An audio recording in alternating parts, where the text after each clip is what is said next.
പക്ഷേ അതൊന്നും വകവെക്കില്ല എന്ന നിലപാടാണ് ഈ കാര്യത്തിൽ നിർഭാഗ്യവശാൽ മുഖ്യമന്ത്രി സ്വീകരിച്ചത്. ഇന്നലെ പ്രതിപക്ഷം സഭ ബഹിഷ്കരിച്ചു.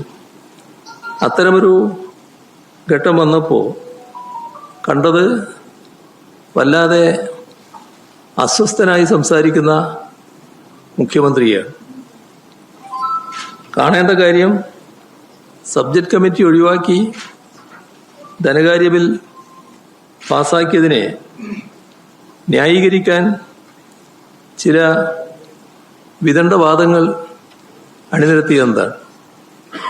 അതിലൊന്ന്, തൊട്ടു മുൻപത്തെ ബജറ്റിൽ ഇതേ രീതിയിൽ സബ്ജക്ട് കമ്മിറ്റി കൂടിയിരുന്നില്ല എന്നൊരു ന്യായവാദം മുഖ്യമന്ത്രി അവതരിപ്പിച്ചിട്ടുണ്ട്.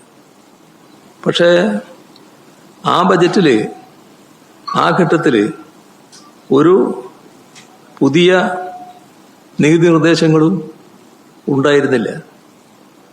അത്തരം സന്ദർഭങ്ങളിൽ മാത്രം സ്വീകരിക്കുന്ന നടപടി, അത്തരമൊരു നടപടിക്രമം നികുതി നിർദ്ദേശങ്ങൾ അടങ്ങുന്ന ധനകാര്യ ബില്ലിന് എങ്ങനെയാണ് ബാധകമാവുക?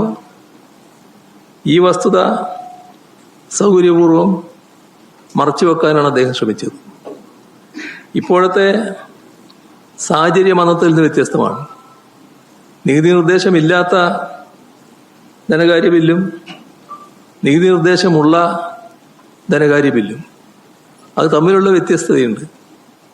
അപ്പോൾ നികുതി നിർദ്ദേശമുള്ള ധനകാര്യ ബില്ല് എല്ലാ കാലത്തും സബ്ജക്ട് കമ്മിറ്റിയുടെ മുൻപാകെ പോയിട്ടുണ്ട് എന്നതാണ് വസ്തുത.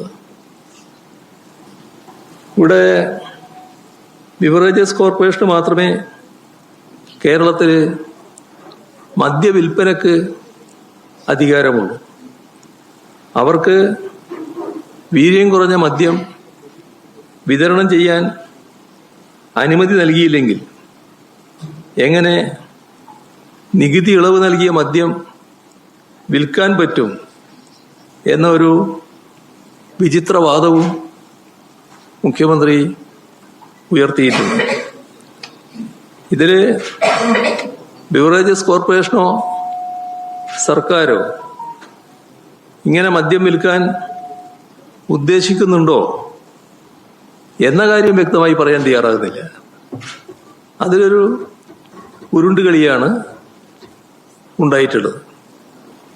ബിവറേജസ് കോർപ്പറേഷൻ ഇത് വിൽക്കാൻ തീരുമാനിച്ചില്ലെങ്കിൽ ഇത്ര തിടുക്കപ്പെട്ട് എന്തിനാണ് നികുതി ഇളവ് നൽകുന്നത്? എന്താണ് അതിൻ്റെ അടിയന്തര ആവശ്യം? മുൻകൂറായി ഇത്തരമൊരു നികുതി ഇളവ് നിയമത്തിൻ്റെ ഭാഗമായി പാസാക്കി വെക്കുകയാണല്ലോ. എന്തിനാണത്?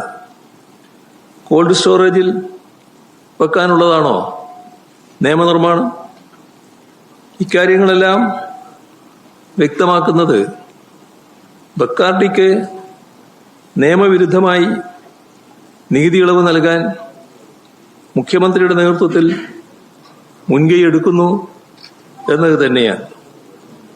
നികുതി ഇളവിന് പിന്നിലെ അസാധാരണമായ ഫയൽ നീക്കത്തിലുണ്ടായ വേഗത അത് എല്ലാവരും ശ്രദ്ധിച്ച കാര്യമാണ്.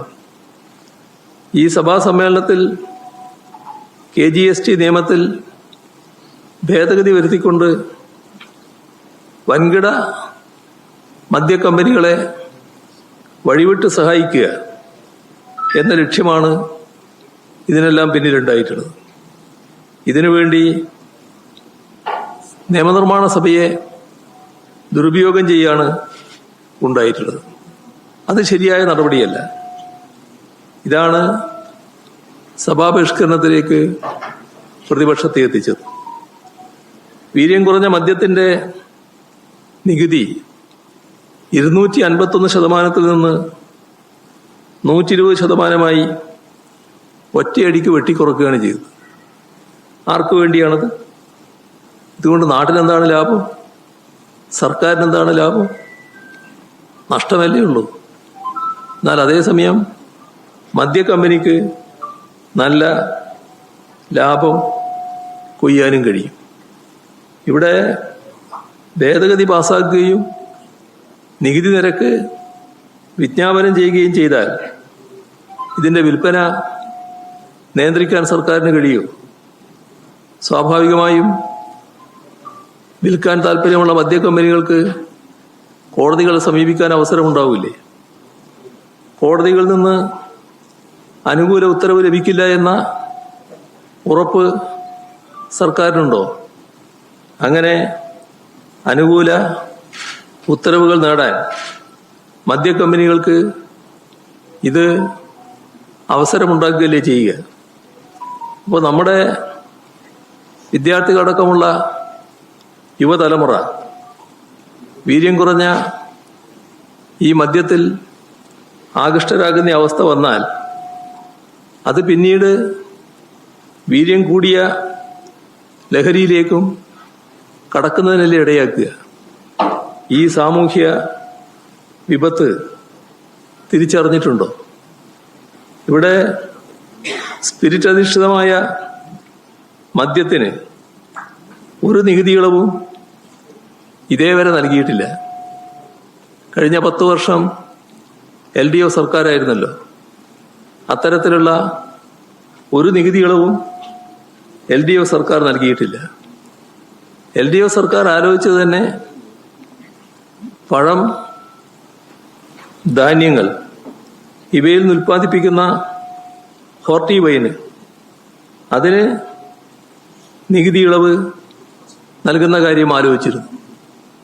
അപ്പോൾ ഹോർട്ടി വൈനിൻ്റെയും ഹോർട്ടി ലിക്കറിൻ്റെയും തലത്തിലല്ല ഇപ്പോഴത്തെ സ്പിരിറ്റ് അധിഷ്ഠിത മദ്യം. അപ്പോൾ സ്പിരിറ്റ് അധിഷ്ഠിത മദ്യത്തിന് കൂടി ഈ ഹോർട്ടി വൈനിൻ്റെയും ഹോർട്ടി ലിക്കറിൻ്റെയും ഇളവിനെക്കുറിച്ച് അന്ന് ആലോചിച്ചത് ബാധകമാക്കാനാണ് ഇപ്പോൾ നടപടിയെടുത്തിരിക്കുന്നത്. ഇവിടെ നിയമസഭയിലെ പ്രസംഗത്തിൽ മുഖ്യമന്ത്രി മറ്റൊരു കാര്യം കൂടി പറയുകയുണ്ടായി. പ്രതിപക്ഷം ഈ വിഷയത്തെ പെരുപ്പിക്കുകയാണ് എന്നാണ് അദ്ദേഹം പറഞ്ഞത്. അതോടൊപ്പം അദ്ദേഹം പറഞ്ഞൊരു വാചകം വളരെ ശ്രദ്ധിക്കേണ്ടതാണ്. വേറെ ചിലർ അവരോടൊപ്പം, ഇത് പ്രതിപക്ഷത്തോടൊപ്പം, അവരോടൊപ്പം വേറെ ചിലരും കൂടിയിട്ടുണ്ടെന്നും പരിഹാസപൂർവം മുഖ്യമന്ത്രി പറയുകയുണ്ടായി. ആരാണ് ഈ വേറെ ചിലർ? നിങ്ങൾക്ക് നല്ലതുപോലെ അതറിയാലോ. പ്രതിപക്ഷം ഉന്നയിച്ച ആശങ്ക അംഗീകരിച്ച ഒരാള് നേരത്തെ KPCC പ്രസിഡന്റായിരുന്ന ശ്രീ VM സുധീരനാണ്. മറ്റൊരാൾ മുൻ MP TN പ്രതാപനാണ്. നമുക്കറിയാം KC വേണുഗോപാലും എക്സൈസ് മന്ത്രിയും തങ്ങളുടേതായ രീതിയിൽ ഇക്കാര്യത്തിൽ പ്രതികരിച്ചിട്ടുമുണ്ട്. അതുമാത്രമല്ല, UDF-ലെ ചില ഘടകകക്ഷി നേതാക്കൾ, സാമുദായിക സംഘടനാ നേതാക്കൾ, മതമേലധ്യക്ഷന്മാർ, സമൂഹത്തിന്റെ വിവിധ തുറകളിൽ നിന്നുള്ളവർ ഈ പ്രശ്നത്തിൽ പ്രതികരിക്കുകയും ആശങ്ക അറിയിക്കുകയും ചെയ്തിട്ടുണ്ട്. അപ്പോൾ അവരെല്ലാം ചേർത്തുകൊണ്ടാണോ മുഖ്യമന്ത്രി ഇത്തരമൊരു വാചകം പറഞ്ഞത്? നിരുത്തരവാദപരവും ഏകപക്ഷീയവും സമൂഹത്തിന് ദോഷകരവുമായ ഒരു തീരുമാനമാണ് ഈ മദ്യനികുതി ഇളവ് എന്നത് എല്ലാ തരത്തിലും വ്യക്തമാകുന്ന കാര്യമാണ്. ഇതേപോലെ തന്നെ മറ്റൊരു പ്രധാനപ്പെട്ട കാര്യം, സഭയെ എങ്ങനെയൊക്കെ തെറ്റിദ്ധരിപ്പിക്കാൻ മുഖ്യമന്ത്രി ശ്രമിക്കുന്നു എന്നതാണ് ആ കരിമണലുമായി ബന്ധപ്പെട്ട പ്രശ്നത്തിലുണ്ടായ കാര്യം. ഇവിടെ നാടിൻ്റെ പ്രകൃതി സമ്പത്ത് കുത്തകകൾക്ക് തീരെഴുതാനുള്ള നീക്കങ്ങൾ ഈ ഗവൺമെന്റ് കീഴിൽ തുടക്കം മുതലേ സജീവമാക്കുക.